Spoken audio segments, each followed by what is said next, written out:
Hey everybody, the Doctor here with Typical Manga Fan, and today on the Typical Manga Review we will be going over Bleach, chapter 628, New World Orders, which apparently also include new curtains. And we start up with the gate that has finally been made, opening up, and everyone's walking out to see utter whiteness and the Vandenreich city where their royal palace would be.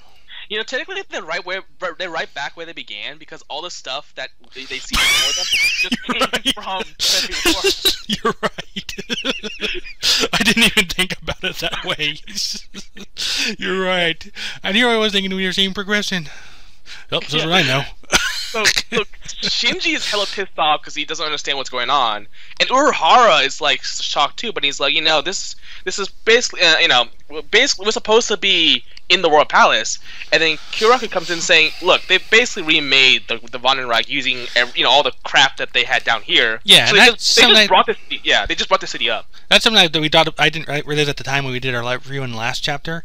I didn't realize that I actually looked at it on the Shonen Jump official English, but it's like the way they said it, and I just realized that stuff was falling upwards. Yeah. That, like last chapter when the Vandenreich stuff was disappearing. Yeah. So Kyoraku basically saying that he must be so powerful to do all this reality stuff. Changing the arena, the environment, and everyone's shocked and basically they're talking about the environment and the fact that the Vandenreich has basically overshadowed the Royal Palace, and how like where the Squad Zero was, it's they're not there anymore, and you get a big double page spread of the fact that the entire area is basically the Quincy symbol, like the star. Oh, is that what that is? I didn't really think of it much at the time. You're right. It's a Quincy symbol, and I'm going to assume that each of the area is where one elite guard is basically. And chances are, like, you have to beat the elite guard in order to open the way to Yawak. Oh my gosh, is this an RPG? I was about to say the same thing. like RPG or one of those adventure games where you have to collect all the stars to open the door, like Mario. Yeah. So we go back to the Ichigo and the gang, and they're basically talking about how how can this all happen, and then we get Yorichi's brother, who's like, "Hey, I'm gonna die soon." Okay, everyone's saying that. Why? What makes you think he's gonna die? Why else introduce him? There's a lot of people who have been introduced that haven't died. In the very final arc of the series, with no prior mention and a tangible emotional connection to a main character who is probably going to survive, he's dead. What if it's the other way? His third may as well be. Yeah, it could go the other way. You're right about that. One of them is dead, no question. I don't know. I feel like what people are trying to do is predict Kubo, and that's not something you should be doing. Because it's so easy. It's easy, but at the same time, Kubo also does this thing where he said when he mixes something so easy, he's like, you know what, screw you guys. I'm gonna do something that makes things different because I'm just gonna be give the middle finger to my audience. Yep. Because that's happened before where sometimes it's so easily predictable, and I think he's about to do it, but then he reads the comments and he's like, oh wait, everyone knows what I'm gonna do. Shit, I should keep some of my integrity. I'll just do some switcheroo type of thing and then screw them over. Because the fact is, it's so obvious that. Sorry. I have a question, if I may interrupt. Do we know what color Yorichi's shirt is, or is it supposed to be red? I've always thought it's that orange thing. Okay. Or at least something like that. Because I'm wondering if she's going to end up being a red shirt at some point. Anyway, I do like this next part here where Yorichi's talking about how it's her brother, and Ichigo's never heard of this guy before. Pfft, why would I tell you that? I mean, I don't have to tell you anything. And then, they're trying to guess what he looks like, and they do that thing where kind of like what. And their first impression is Ramen Man. Yeah, and then after that's the Black Cat. But you know what's funny? I think this has literally happened to I forgot. I think it was Oyamari or the second division lieutenant. I think they tried doing that with his sister or something, and it ends up she being like. I think I do remember that, but she ends up being like uber cute. Yeah, that happens quite frequently, and same thing with Fullmetal Alchemist with Armstrong's sisters. Oh yeah, that one I do remember. Yeah, it's like kind of predictable if you think about it, but yeah. So, her brother tries to basically, do that Shinigami thing where they step on air, using Ryatsu, but he can't do that because here it comes. Yeah, because the Quincy. Yeah. Sorry. Because the Quincy's made Ryatsu everything so dense, so they can't really do that. Yeah. Which basically means I will say this part I liked. I'll get into it more later. Go ahead. Well, Sorry, no, I mean the fact that they made everything in their favor for the battlefield makes sense. I predicted this when Yu Bach did the whole redecoration thing, because it would make sense to have everything under. Why would he change the environment other than for aesthetics? It was also to give them an obvious advantage. Yep, true. This is how they become stronger. The Quincy, they use Reatsu from the environment, versus Shinigami, who uses the environment, the energy Reatsu from within. So yeah, blah blah blah. Yeah, they talk about this. You think about it, this is such a. They're spending way too much time on something that we can all get in 2 panels. Yeah, or at least take 1 page for. Yeah. But basically, they confirm that the Soul King's been killed, and they're like, okay, well, thankfully Ichigo's still around, but if this is the case, we're just gonna have to, defeat Yubak. And they talk about Ukitake for a bit, saying how he could have helped or something, or what he would have said. Yeah, that's what he was said is basically defeat defeat Yubak. And then they're just saying, yeah, we're the Gote 13, let's do this. Yes, sir. Blah blah blah. And then you have this whole sequence of basically the final, the big castle, I guess where Yubak is, the base coming up from the ground. And I'm just thinking to myself, why did you waste a whole sequence on this when the castle could have just been there from the beginning? There's no. If we had seen the castle from the beginning, it would still have the same effect as we see it now, except we can save us 4 pages of of the whole sequence of its coming up from the ground. Not to mention we had the Quincy Star Veil a few pages back, which is also a double page spread. Yeah, I mean, it's just they're spending way too much time on something on the environment, which I get that it's big, but we also spent time on it in the last chapter, and we can easily have the same type of give the same type of atmosphere and tone with just about 2 pages, and that's it. He's just it's ridiculous that he's spending this much time on something as kind of as intangible. As intangible as the environment. And when I say intangible, it's basically something that might help someone win a battle, but ultimately it's just kind of like the home field advantage, basically. Yeah. And speaking of home field advantage, we do come into the castle proper, where Haswalda is talking to Yuak. Yeah, and Yuak basically just names his new palace called Walwelt or something like that. I'm not sure. I think at least one of those W's is pronounced like a V. I'm not sure. Oh, Walwelt? Yeah. Well, actually, it makes sense. Yeah, it would, because it's German, so Walwelt. Yeah. But I don't know what it means. I don't speak German. It might be what he's saying right up there, the one true world. Yeah, that's what I was thinking too. I was like, yeah, maybe one true world, but it's just kind of like, I'm assuming that's what it means. Yeah, that might be one of those cases where Kubo might have done the trick that sometimes comes in manga, where they have the kanji on one end, but the pronunciation next to it. Yeah. So that the actual meaning is kind of clearer to people. Well, at least Japanese people who know how to read kanji. Yeah, okay. Oh my gosh, this is a great summary. This one comment says, "Where are we? Here. Are we here? Yes, we are. And the others? Here too."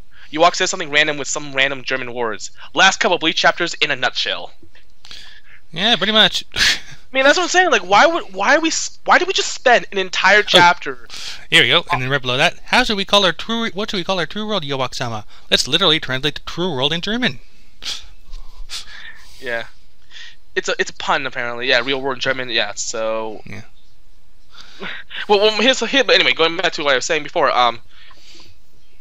What's the point? The entire last chapter was something that the last 2 pages of the previous chapter basically covered, except they're just talking about it a little more and stretching it out. Like the whole castle coming from beneath the ground is kind of like, well, it could have just been there, because honestly, the fact that everything's changed, the fact that they made a Quincy symbol out of the entire area already gives you that shock factor, or that gives you that tone. They could even have done that together, come to think of it. Yeah, that's what I'm saying. Yeah, they could have done that all at once. It would have done the same exact thing, but now he's just so now we're just gonna have next chapter we're gonna have a wall that comes down from the sky, kind of like the Soul Society. A wall comes down from the sky, and then after that we're gonna have another wall from the sky, and then after that we have another wall. Holy shit, they have 3 walls. Yeah, but this is how Kubo operates. Remember, it's like he drags everything out to get to the right cliffhanger that he wants to have. Yeah, but that doesn't mean it's right. How about just because he does something bad over and over again doesn't mean it gives him the right to say, it doesn't make it any more right. I will always point out. Yeah, it's still lazy writing. It's just that's what he does. Yeah, it's what he does. That doesn't mean But you know what we do? We say what he should be doing. Yeah, and we can do this so much better than he can, because we know better. Yeah. Well, in terms of a writing perspective, we do at this point. It's just that I think whether he knows better or not. I mean, like for example, a critic's job isn't supposed to say I can do it better. It's saying you can do it better. That's the difference. That's actually pretty good. I can remember that. Yeah, that's the difference. So no, I'm not a mangaka, and neither I don't think you are, right? Oh, but no. that doesn't devalue our criticism of what he does, which is I know he knows what he's doing. But that doesn't change the fact that every time he does it, I should not always point out that he's doing something that isn't good, which is dragging it out and spending way too much time on the stupid things that will not I don't think make that much of a difference. So yeah. Oh wait, hang on a second. Here's something kind of interesting. Apparently, if you think about it in Japanese, the true world would be something like Shinkai, followed by a comment: Shikai, Bankai, Shinkai. Calling it now. What? I'm not gonna. Yeah. Well, yeah, this is ridiculous, but yeah. But like I said, at this point, like I said, we did. At least I do like the fact that number one, like you said, like he's tailored the battlefield to his advantage as much as possible, which will make at least the fights hopefully interesting. Yeah, but then you also have 3 Shinigami versus every quit. It's still ridiculous. In a case like this, they might need that.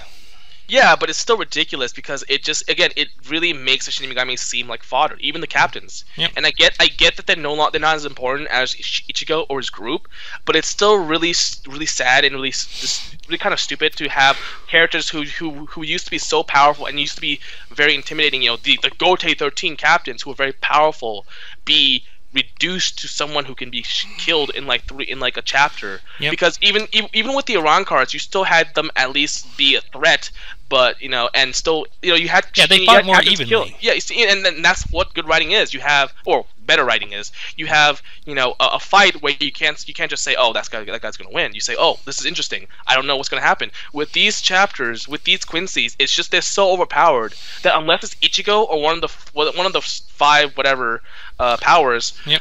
You're just kind of like, they're going to lose. I don't know how they're going to lose. Even if they're winning now, I know they're going to lose in the end. Unless someone uses their Bankai and they have to use their Bankai after 5 chapters because they use their Bankai too quickly, then they're going to lose because there's no way Kubo will end the fight in 1 chapter or that quickly. It's going to turn into race into who does what first. Will we see their Bankai or will we see their what's the Quincy power thing? What's the Quincy Bankai called? And Volstandig. Thank you.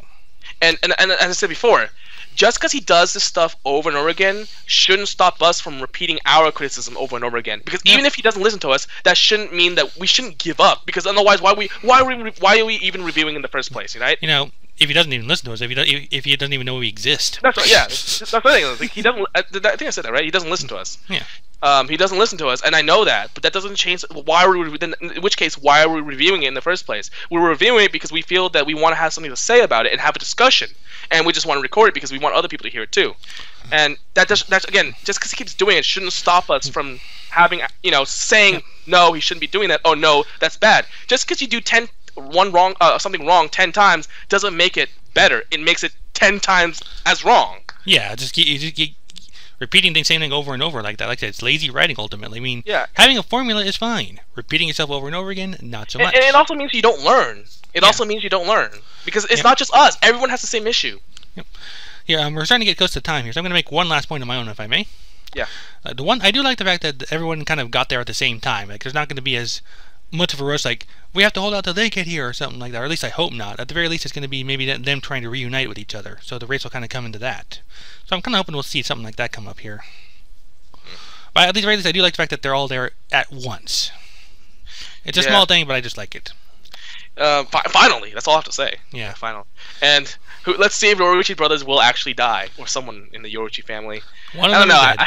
I feel like people are keying way too much on that details. Like, at this point, there's a lot of other things that we kind of have to worry about. Well, this is true in the sense that you're counting on Kubo to follow typical writing conventions correctly, which you at least have spent a pretty good portion of this just ranting against. Yeah, well, he's obviously going to spend more time on the Shinigami captains than he will probably on the brother who's not even, I don't think as much going to be on the battlefront, right? Yeah. He's probably going to sit back, which is exactly why I don't think he's going to die, is because there's no reason for him to be in the battle in the first place. Except for the fact that it's the most cliche thing that could possibly happen, which increases the odds exponentially. True, but who knows? Even Kubo might be like, let's try something different for once. Who knows? Yeah. Well, in any case, that's been a review of Bleach chapter 628. I said, our feelings. What are your what do you think? Do you agree with us? Do you have your own views on this? Give us a comment, like, subscribe, whatever you want to do there. In the meantime, go ahead and take us away. Bye. Use Heroes Dead.